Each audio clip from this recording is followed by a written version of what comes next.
that my little son. I son that boy. I son that boy. Yeah, that my little son. I son that boy. I son that boy. Yeah, that my little son. I son that boy. I son that boy. I son that boy. Yeah, that my little son. I son that boy. Yeah, that my little son. Yeah, that my little son. Y'all know what time it is. This is Valentino Badass, Son of Boosie podcast. I got a very, very special guest with us today on his yard.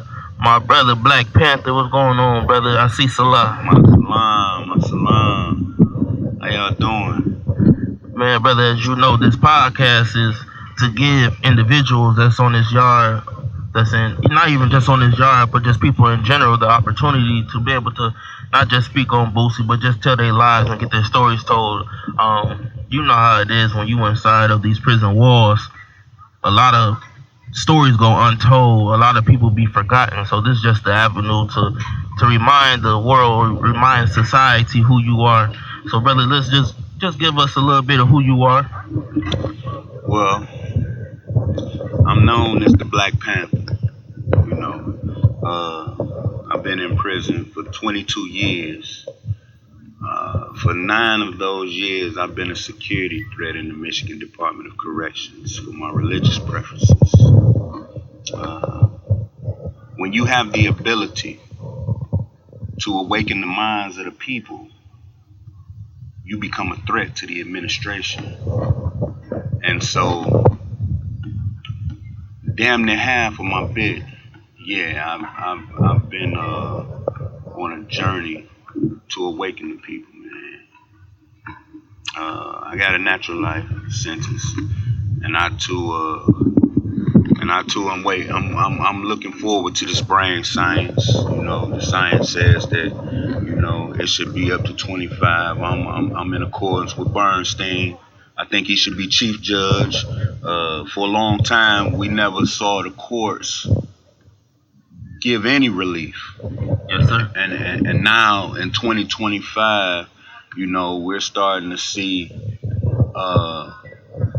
the weight being lifted off of a lot of people, you know.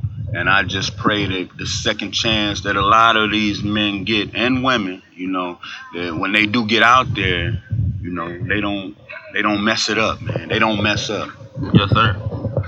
I want to take a step back. You have said that when you are an individual trying to awaken the mind, you become a security threat. Can you speak on that just a little bit? Well, as you know, like I know, you know, the mind is the most powerful thing in the world. Yes, sir. Right? Yes, sir. You agree with that? Absolutely. As the brother Nuri Muhammad broke it down, you know, the mind, you know, it can be used as a weapon. It can be used to teach. It can be used to organize, strategize. But the mind can also drive you crazy. Absolutely. You can also be driven crazy. And that's why we got to take this mental health thing seriously as well. We got to take it very, very seriously, you know. And as in reference to the question, you know, just to elaborate, yes, the mind can become a weapon, man. And when you have the ability to show an individual to look at themselves and see themselves as a human being, not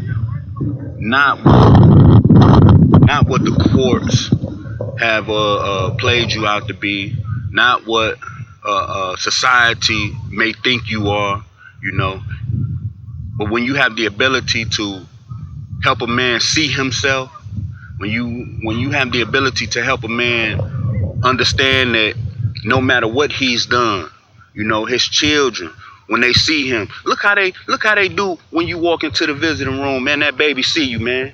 That baby run up to you and cling to that orange stripe on them blues you wearing, man. That baby look at you like a champion, man. You a hero. Yes, sir. So when you are in this environment and you have been subjected to a certain amount of time for so long, and you begin to see yourself as such, and then you start to think that you ain't shit, And then you got somebody like us on this yard, and we able to bring the best up out of you, to be able to look at yourself in a different light, the light that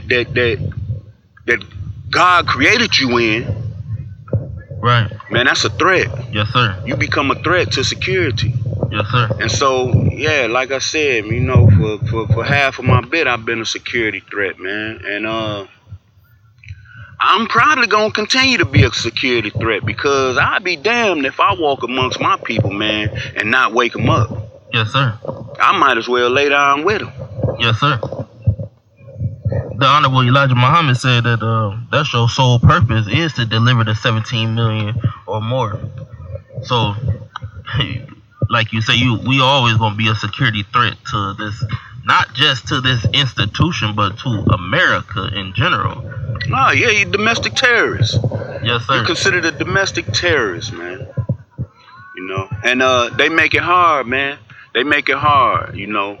When you become a security threat, when you become a domestic terrorist in this environment, you know, there's some things that you're subjected to. 5 phone calls, you know, a week. They go up on the store prices, so they make it hard for you to get hygiene and stuff. You can't receive secure packs. Man, it's all kind of stuff to make it hard, man. That's what MDOC, man. That's made to destroy our community, man. That's what it is, man. The community of self, the community of our environment, the community of our mental, the community of our physical. It's just made to destroy our community, man. That's what MDOC stands for, man. And when you on SCG, you can't even take any type of classes. There's not even no classes that's in place to help you get off of it. They just keep you on there and take these restrictions, what they call privileges. You can't even, from my understanding, you can't even order a secure pack. They just now starting to let y'all get on JPay.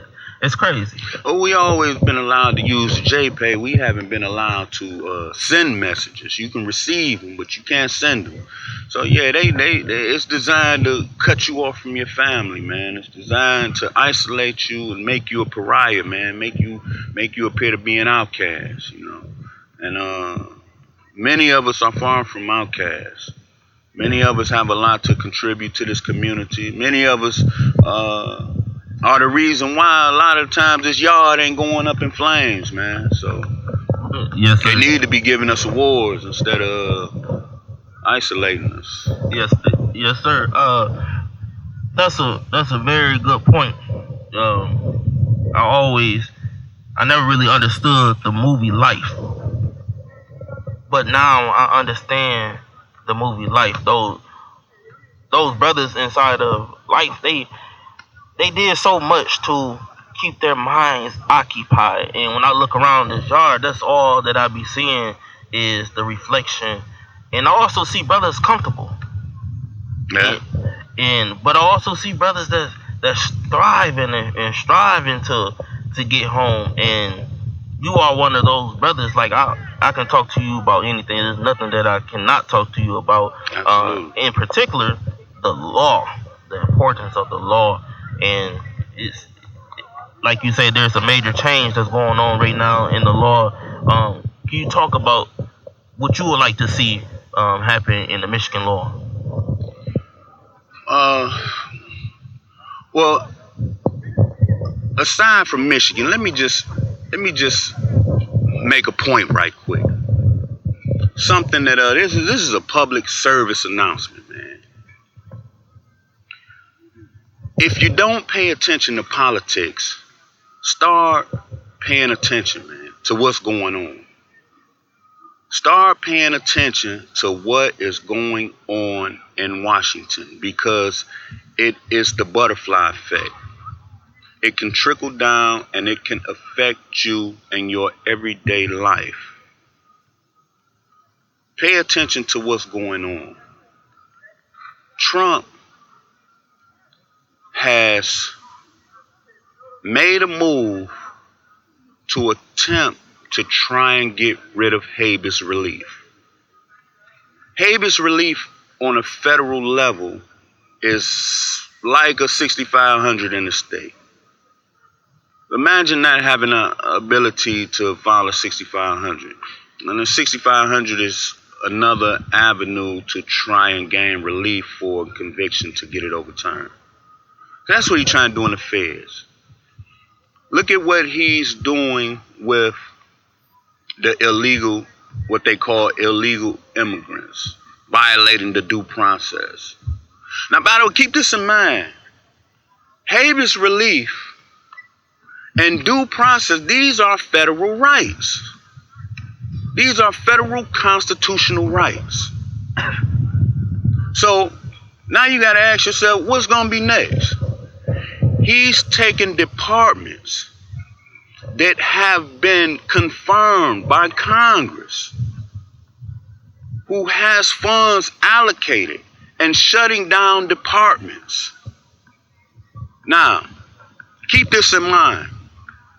Because when me and one of my elders was having this conversation, and I'm going to share this with y'all. Keep this in mind. Okay. St. Augustine said that an unjust law is no law at all. That the people have the right to resist through violence or civil disobedience. Now, when you have a president that is taking away constitutional rights, he is on the approach to take away something where the people was going to rise and resist through violence or civil disobedience. Yes, sir. Now, what is this really about? It's about power. It ain't about money. It ain't about religion. It's about power. That man is obsessed with power. And when the people rise up and resist through violence or civil disobedience due to a constitutional right that he's stripping from the Constitution, he's going to call martial law. And when he declare martial law, he in charge. Yes, sir. He in charge. Ain't no vote. Ain't no none. Ain't no democracy. None of that. It's over. So it's something to pay attention to, man. Take heed. Give warning. Now, when it comes to Michigan law, you know, the biggest thing right now, I think that those who do know law or practice the law should extend that experience with those who don't. Now, like I said, I've been in prison 22 years. My first 15 years, I hit the law library. I couldn't understand that stuff. A lot of people tell you, man, you go in there, you read that stuff, it give you headaches. It do. Shoot, they talking about take for instance, pro se. Pro se is Latin for on my own. For on your own. That's Latin for on your own. Yes, sir. Ain't none of us Latin. We don't know this. We don't know this. But these are the meanings behind some of these things in law, which are and these are just the fundamental practices of the law that we should know, you know, so that we can equip ourselves all around the board. You know, we commit these offenses and we don't know the consequences behind them. And when we do come in here, we subject to these rules and regulations. And you got COs that's coming in here that don't really know. They don't know nothing. So you don't know nothing. They don't know. Don't nobody know nothing. So now, you know, is it really the Department of Corrections at that point? Hell no. You just housing us. We just here now. So, yeah, I would say just try to teach as much of the law as you can to as many as you can to those who are willing to learn it, and use it to protect yourself. Yes, sir. I definitely agree with you. Like I said before, I believe that parents should start teaching their children, especially black parents, start teaching their children the law. Like that should be a requirement growing up. If you can quote a Sexy Red Glorilla or a Lil Durk song, then you can quote these case laws, these Michigan court rules, because this is what's having an influence in our community right now. Yeah, well, if it would be nice to teach our children the law, but first you got to learn the law. You can't teach what you don't know. You know, I sit up there and try to explain things to my mother that she just don't understand it. I try to explain things to my little sister, you know, they just don't understand it. They're out there in society, man, and they're living each day, and they're you know, that's the furthest thing from their mind, man. You know, a day become a week, and a week become a month, and before you know it, you know, they done forgot about everything that you've been trying to tell them or teach them. Or you ask them, well, you remember when I told you about? No, I don't remember. They just seem to forget, you know. And so if they do, it would be a good idea. It's a great idea, you know, homeschooling and teaching. But teaching them the law, that's something that they have to learn themselves. They have to learn it before they can teach it. And then once they learn it, they have to learn how to teach it. Because everybody can't teach. So you say you've been incarcerated for 22 years, correct? Yeah. So when that time comes, you walk out these gates, because that time is coming. What do you plan on doing? Investing in the community, investing in the youth, investing in those, and promoting the talents. And promoting the talents of our youth. Man, you seen the youth out here, man, they amazing, man. They amazing. Yes, sir. The stuff that they do, man, it's amazing, man. You see the commercials, you see the stuff. So when I was up north, I created this I put together this class called Parenting from a Distance. And I knew the class was going to be good, but I didn't know it was going to be that good. Now, it kind of piggybacked off of Miss Joanne Blunt, Parenting from Prison. And so when I introduced the concept of the class, the special acts director up there, you know, he was like, well, they not feeling it because there is no book. They don't know what you're teaching from. So this is how I got introduced to Parenting from a Distance. Ordered the book. And so, to make a long story short, one of the demonstrations that I gave in class, I would tell the men, listen, if you have children, depending on how old they are, stop lying to them about where you are. Stop telling them you over in college or you overseas in the army. No. But you have to explain it to them in a way that they understand. The reason being is because, so I was watching this show called Brain Games, and they put a group of adults in a room. They put on the wall a big circle with these lines around it. And they gave them 20 seconds and told them to come up with anything they can think of what it was. Then 20 seconds, they only came up with about 2 things, if that. They took a group of children, put them in the same room with the same picture on the wall, and gave them 20 seconds. Man, them babies came up with everything.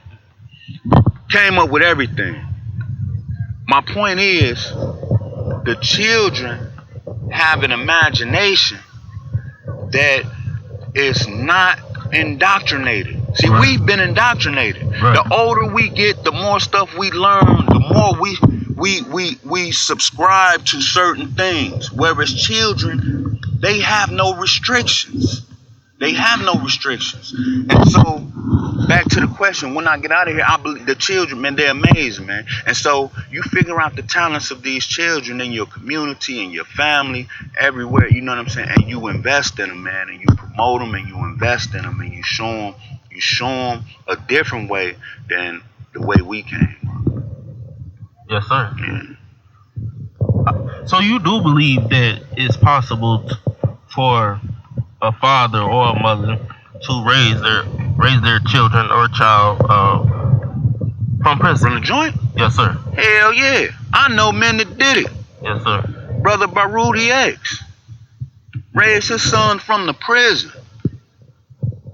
My brother that passed away, Hudson Bay. Hudson Bay shared a story one time with us. So in that parenting from a distance class, I used to always like to keep an elder in the class, because I always believed that no matter how big the book, a book can't teach you about parenting. And so him being an elder, he had experience. And so I would always keep an elder in the class, and he was the elder in the class. He shared a story with us one time that his daughter, he would write his daughter every week. Letters got so thick.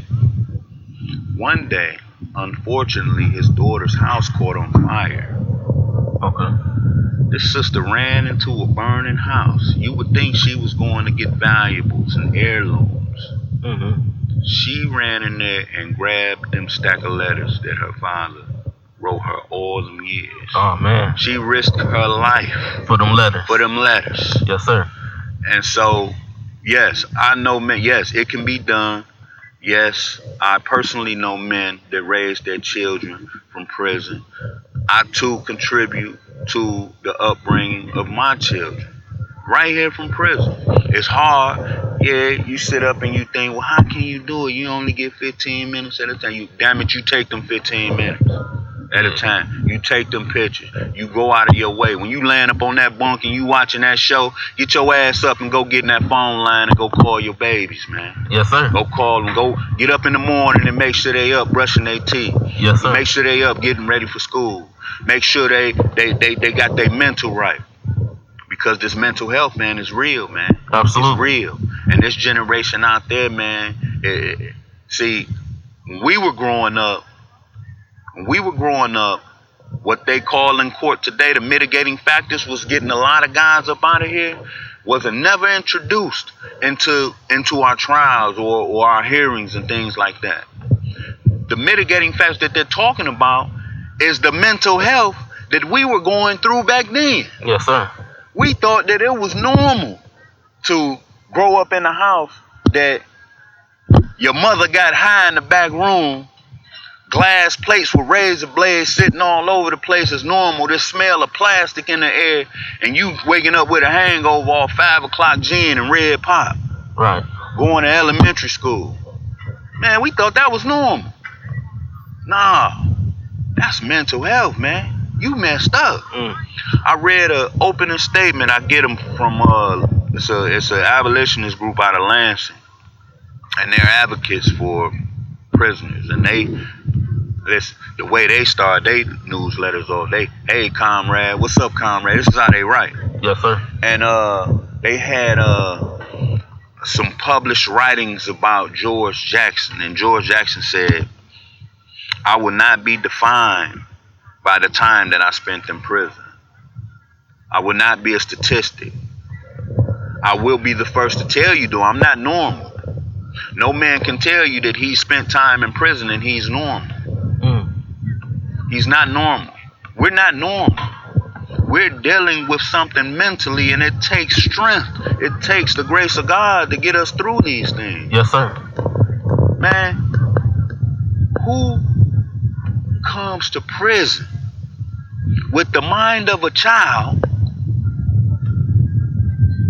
able to maneuver around the mentality of some of these COs that's miserable as hell,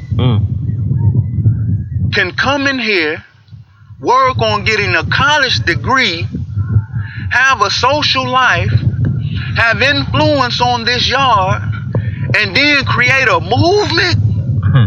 Y'all know who I'm talking about, right? Huh? Yes, sir. Huh? Yes, sir. I'm talking about you. Yes, sir. This is a movement, man. Yes, sir. That's a great point. You was talking about how parents can raise their children from prison. Yeah. I want to reverse it. How parents in society are raising their children that's locked up. I wouldn't be the man that I am today if it was not for my mother. Like, I came in at 16 years old, so even when I was calling home to my mama would say, "Boy, I'll come up there. You better know it. I'll whoop you, and I'll make sure that they know that I'm gonna whoop you." Not just that, but she continued to give me her guidance. Like, just because I was in this belly of the beast didn't mean that her womb did not protect me or continue to instill that strength and that courage and her wisdom. And so I just give a special shout out to my mother, Tabitha Brown, because her guidance has helped me develop and have this influence on this yard for me to be able to recognize you, be able to recognize everybody, and we people, and that, man, we are human. When I came to prison, I realized how they dehumanize us, how they take away our so-called rights and say that it's privilege. So it's them parents out there that's raising their children that's incarcerated. I definitely thank Allah for those parents, and especially my mother, and your mother.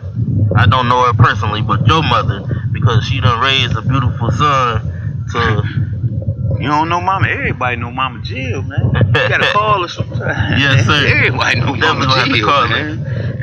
Yeah. Well, hey, she does that because you are a part of her, man. Yes, sir. You are a part of her.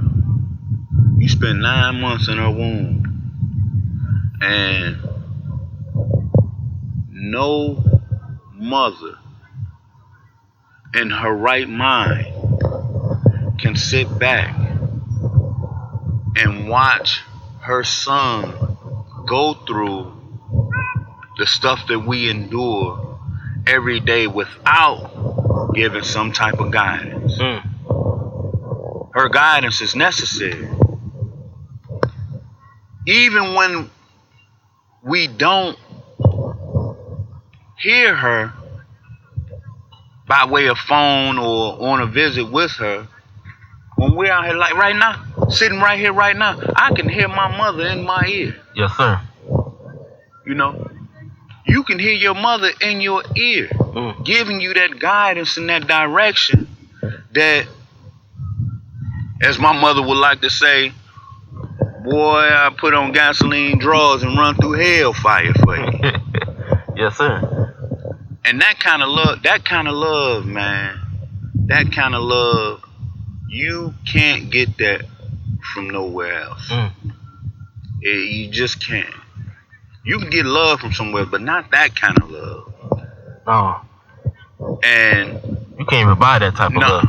Hell no, you wouldn't want to. Yeah.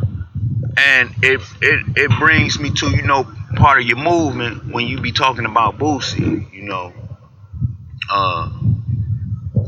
I was sharing with you the other day how I got introduced to Boosie. I really wasn't up on him like that, man. And I got introduced to him through this one song called Crying.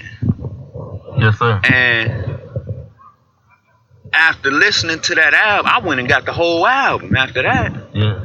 And there's quite a few songs on there, man. And he is a rapper that you can relate to. Yes, sir. He is the Tupac of that generation, man. Yes, sir. Let's talk about that. Let's talk about how he's the Tupac of this generation. I wasn't alive for Tupac, but he is my Pac. Like, tell me about Pac. Like, why everybody love Pac so much? Oh man, you heard his music? Yes, sir. So that's got to be a rhetorical question. It's definitely a rhetorical question. Man, that woman we just talked about, our mothers, right? She only can touch a certain place within you. I think everybody sitting at this table has some type of spiritual foundation that only touches a certain place in you. Yes, sir. That music boost, Yes, sir. it touches a certain place in you that ain't nothing else touching. And so like that music Boosie does touch a certain place in you, pop music touches a certain place in me. And when I heard that Boosie, it was like, hey, move over, because I'm here too. Yeah. You can relate to it, man. That's one thing about us as being of African descent. We can relate when we relate to things that we take in through the five senses. Whether it's something that we taste and we say, damn, this remind me of what my grandma used to make. Yeah. It's something that we hear. I remember my father used to play this. Yeah. It's something that we see. I remember my mother, that music. We can relate to it. When he dropping one of them lines and we be like, yeah, I remember when we was doing that, back then when I was out. You compared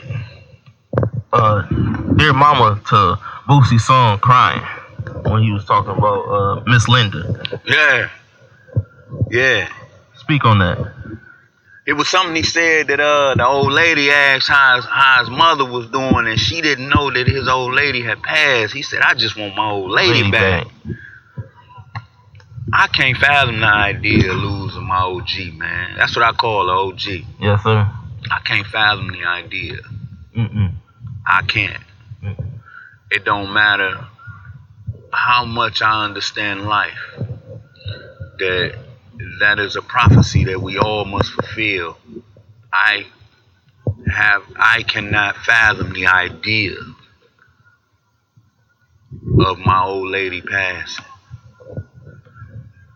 And so when I heard that part in the song, it made me think about the Dear Mama song. And that's my OG favorite song. Yeah. You would be on the phone with, hey, Mama Jill, how you doing? Let that song come on. She will rap every lyric. Yeah. And so just like Boosie, Pop, his music, man, and Boosie's music, it touches every generation. Every generation. Every generation. Every race of people. When you have music that you've heard and you say, oh yeah, that was hot back then, or yeah, that's when this came out or that came out. But Pac music and Boosie music, and it's some other music, Mozzie music gonna be the same way. Yes, sir. Every generation, it's gonna be in every generation, and that speaks volumes. When you can hear music that these men have created that shapes and forms your thinking and your everyday life, that's amazing, man. That's amazing. It make you rethink, hey man, what the hell am I gonna contribute to this world? What am I gonna leave? How am I gonna be remembered? Yes, sir. Yes, sir. Well, my brother Black Panther, we don't got much longer. I have two more questions for you. Okay. If you can say anything to Gretchen Whitmer, what would you want her to know?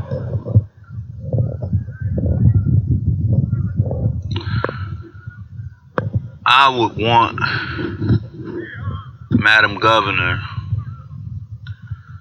to understand that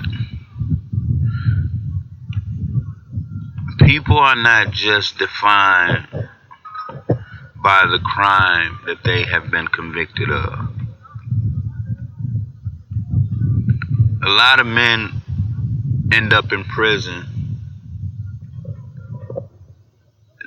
They have the ability to change.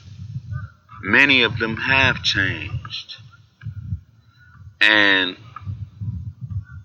unless you really take the time to sit down and see that change,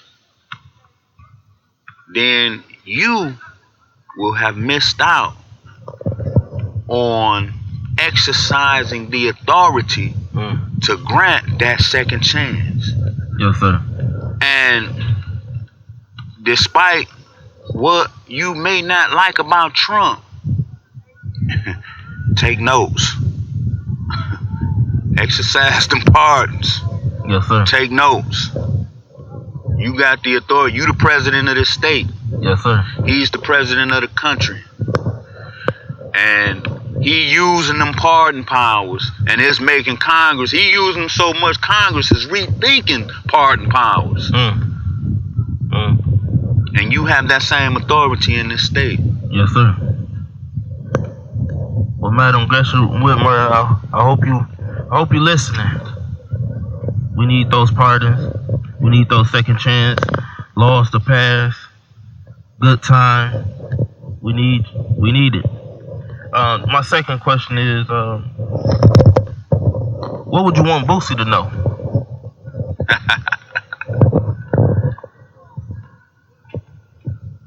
Hey, man. I watched your movie. I listened to your music. Man, you keep doing what you're doing. Because the people can relate to you. Generations of people can relate to you. This brother Tino X here, man, he got a movement going for you, bruh. He got a movement going for you.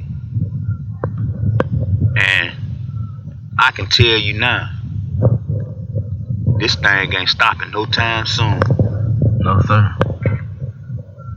No, sir. This movement gonna be going after we gone. Absolutely. Absolutely. So you keep doing what you doing. Keep on putting that music out that we can relate to. Keep on putting them songs out that we can feel, that touch us in that place that ain't nothing else touching. Keep on giving us hope. Keep on inspiring us. Just keep on doing what you're doing, man. Yes, sir. Lastly, what you want Mama Jill to know?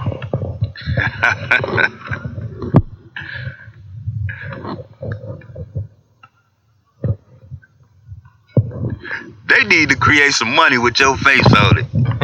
Like they do with them presidents and all of that old other stuff. Cause you the truth. Yes, sir. You the truth. Yes, sir. I'm speechless when it comes to you. Superwoman, super something, super everything. I always tell you that. Yes, sir. Well, y'all know what time it is, man. Valentino Badass, Son of Boosie podcast.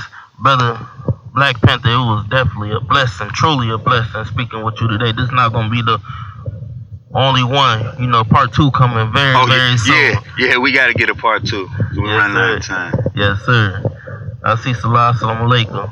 Wa salam to the Solars, Islam to the Moors, Assalamu alaikum to the FOY securing the doors. Yes, Black sir. families thrive regardless of the cause. Word to Clemens 13. Peace to the God. Yes, sir. Peace, God. I son that boy. I son that boy. Yeah, that my little son.